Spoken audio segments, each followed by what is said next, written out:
સુધીમાં ગુણાતીતાનંદ સ્વામી આવ્યા અને આ બાવલાની સામે નજર કરી, આય છોકરા, શું નામ તારું? કે મારું નામ બાપુ બાવલો છે. એમ? તારા મા બાપ શું કરે છે? બાપુ એક ભાઈ અને બેન, 2 જણા છીએ. મા બાપ તો અમને મૂકીને મરી ગયા છે. લાકડાના ભારા વેચી અને મારી બેન ને અમે 2 ભાઈ બેન છીએ, પેટ ભરીએ છીએ બાપુ. સ્વામીજી, અમારી પાસે બીજું કાંઈ નથી. અને ગુણાતીતાનંદ સ્વામીના મોઢામાં તે શબ્દ નીકળ્યા, બાવલા, જા બાપ, મારા શ્રીજીના પ્રતાપે આજથી તારા માથેથી ભારો ઉતરી ગયો. સાહેબ, સંતનું વેણ કેવું લાગે? તારા માટે બાવલા, આજ લાકડાના ભારાનો ભાર હંમેશા માટે ઉતરી ગયો. તારા માટે બાવલા, આજ લાકડાના ભારાનો ભાર હંમેશા માટે ઉતરી ગયો. બાવલો હાથમાં ખાલી દોરડું ઉલાળતો ઉલાળતો જાય છે ને એમાં જુનાગઢ નવાબ સાહેબ હામાં મળ્યા. ભાઈ, બાવલાની બેનની સામે જુનાગઢ નવાબ સાહેબની નજર પડી, પણ રૂપ રૂપનો અંબાર. સુરંબ રૂંબ છૂટ હી ધુતામ ધૂપ લૂટ હી જટંત પાવ જે હેરી નજી ખનંક ને હેરી. એવું રૂપ, લંબ નેણી, લજા ઘણી, જેના પોચા પાતળિયા, સરજન હારે સરજિયા, એવી દુનિયામાં કોક જ કામનિયા. મચકે પગલા માંડતી લચકે પીઠનો લંક, સલજ હાશકર સુંદરી અને દાડમ કળી દમંક. પણ હલે છટા પટ્ટા થકા હેમકા અકોટા હિચે અટા ચારે ચલે છટા રીજાવા ગનંગ હેમકા હાંકાલા લીધે વછુટા વેંડોર હાથી અને મહોલાંગ ઉપરે છૂટા મેલિયા માતાંગ, ત્યાં તો કેસ છૂટા મેલિયા જો રેલિયા નાગણી કણાવો અનોધુરું. અને નજર પડી ભાઈ જુનાગઢ નવાબની. તપાસ કરાવી, કોની દીકરી છે, કોની બેન છે? કે બાપુ એ તો એક ગરીબ મુસલમાન છે, બાવલા નામનો મુસલમાન છે, એના માવતર મરી ગયા છે, ભાઈ બેન 2 જ છે. જુનાગઢ નવાબ સાહેબે કીધું, બાપજીને કેવરાવો, બાવલાને કેવરાવો કે મારે તારી બેન હારે નિકાહ પડવા છે. અને એની શાદી થઈ ભાઈ જુનાગઢ નવાબ સાહેબની હારે, રસુલ ખાનજીની હારે એમની શાદી થઈ. બહુ દિન તેજસ્વી તો હતો, ભેળા સંતના આશીર્વાદ ભેળ્યા હતા. એટલે જે લાકડાના ભારા વેચી અને ગરીબ ગુજરાન કરતો હતો, એ ગુણાતીતાનંદ સ્વામીના આશીર્વાદથી પોતાની બેન છે એ જુનાગઢના નવાબને પરણી અને બાઉદ્દીનને નોકરીએ રાખી લીધો. પણ એવો વફાદાર માણસ કે જુનાગઢ નવાબ સાહેબે રાજની તિજોરીની ચાવી એના હાથમાં આપી દીધી. ભાઈ, જુનાગઢનો પ્રધાનમંત્રી બનાવી દીધો બાવલાને. એના ભાગનું પાંદડું ફરી ગયું સંતના આશીર્વાદથી. અને જે બાવલો કહેવાતો હતો એનું નામ બહાઉદ્દીન. અને આજે પણ જુનાગઢમાં બહાઉદ્દીન કોલેજ છે. અને પછી એને લોકસેવાના એટલા બધા કામ કર્યા. એને ખબર હતી કે મારા પર સંતનો આશીર્વાદ છે, હવે મારે ખરાબ રસ્તે હલાય નહીં. સંતોના આશીર્વાદ તો માણસના ભાગને ફેરવી નાખે. પોતાના શિષ્યના ભાગમાં ન હોય, પરમાત્માની છાતીમાં પાટું મારી લાવી અને આપી દે, એનું નામ સંત કહેવાય. ભક્તિ છે એ મરદ કરી શકે, રાકા કોઈ દી ભક્તિ ન કરી શકે. રાકા ને રીજા તણા હવે હોય નહીં હેવા, રાકા કોઈ દી રીજે નહીં. પણ સૌરાષ્ટ્રના જે સંતો છે એનો જે સેવાનો ભેગ છે.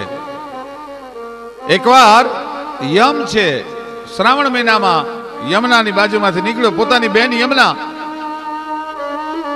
પણ મસ્ત છે. યમુના ગુગવાટા કરતી 2 કાંઠે વહી જાય છે. ભાઈ, યમે કીધું કે યમુના,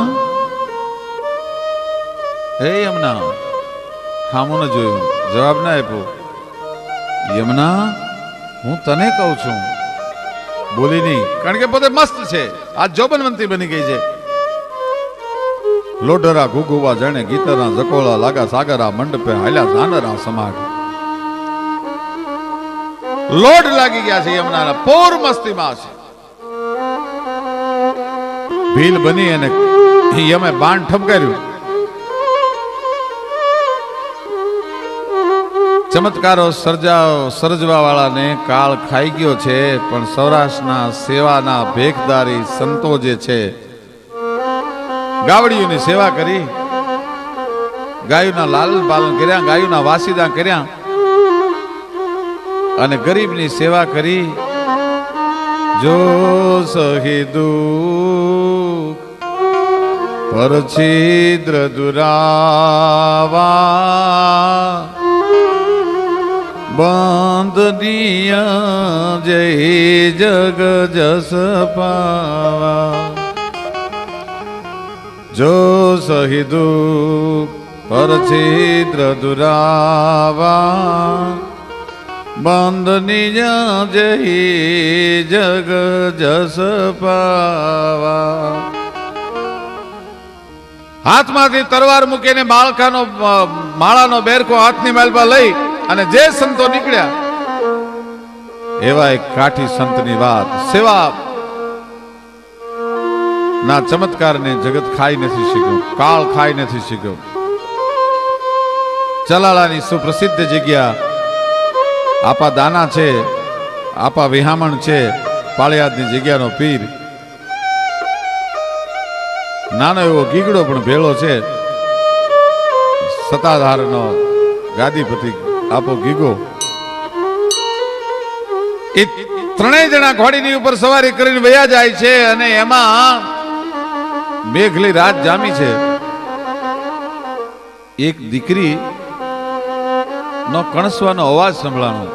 ઘોડા ઉભા રાખ્યા, આપોદાનો ઘોડાનો પલાણ છાંડી ઠેકી અને નીચે ઉતર્યા. જોયું તો એક દીકરી 17-18 વર્ષની દીકરી ગાંડી થઈ ગઈ, પોતાનું માથું ખંજોળે છે. શું આ સેવાના ભેખદારી સંતોએ આ દેશમાં ચમત્કારો સર્જ્યા છે. ચમત્કાર નહીં પણ એના હૈયાની અંદરથી જે ભાવ જાગ્યો હોય તો જગતના નાથને પણ એના લખેલા લેખમાં મેઘ મારવી પડે ભાઈ. એ દીકરી પાસે જઈને આપા દાનાના મોઢામાંથી શબ્દ નીકળ્યા, બેટા અડધી રાત છે, મેઘલી રાત છે, ના વગડામાં એકલી કેમ બેઠી છો? બાપુ મારા માથામાં ગુમડા થયા, એમાં જીવડા પડ્યા. ગામના માણસોએ વિરોધ કર્યો કે આખા ગામને ચેપ ન લાગે એટલે મારા બાપની ઉપર દબાણ કર્યું અને મારો બાપ મને વગડામાં મૂકી ગયો છે. અને સવાર હાંજ મારો બાપ આવી અને મને 2 ખેતરવા છેટું ભાત મૂકી જાય છે. મારો બાપ પણ નજીક નથી આવતો. આટલું એ કેમ સમજાતું નથી? અહીંયા અમીરસ કોઈ પણ પાતું નથી અને તોય ઊભા છો મૂર્ખ આશા ધરી કે આ જગતમાં સ્વાર્થ વીણ કોઈ ઝેર પણ પાતું નથી. આ તો એવો સમાજ છે. બાપુ હું અહીંયા આંધળા આંતર ભરીને પડી રહું છું બગડામાં. બેટા ગુમડા મટાડવાનો કોઈ ઈલાજ ખરો? હા બાપુ એક છે. શું? કે કાળિયું કૂતરું આવીને માથું ચાટીને તો મારા ગુમડા મટી જાય. માણસો વાતો કરે છે. બેટા કાળિયા કૂતરા પાસે માથું ન ચેટ્યું બાપુ. ગોળના પાણી રેડ્યા પણ મારા માથામાંથી એટલી બધી દુર્ગંધ આવે છે બાપુ, કૂતરું નજીક નથી આવી શકતું. અને સાહેબ સૌરાષ્ટ્રનો સંત જોજો, માળા હેઠી મૂકી દીધી અને સૂરજનારાયણને સામે લાંબા હાથ કર્યા. ગાય સૂરજનારાયણ હે રના દેના ભરતાર હે કાળિયા ઠાકર બાપ, આજ હું તને પ્રાર્થના કરું છું કે તારો કાળિયો કૂતરો બનાવી દે, આ દીકરીનું માથું ચાટું, એના ગુમડા મટી જવા જોઈએ.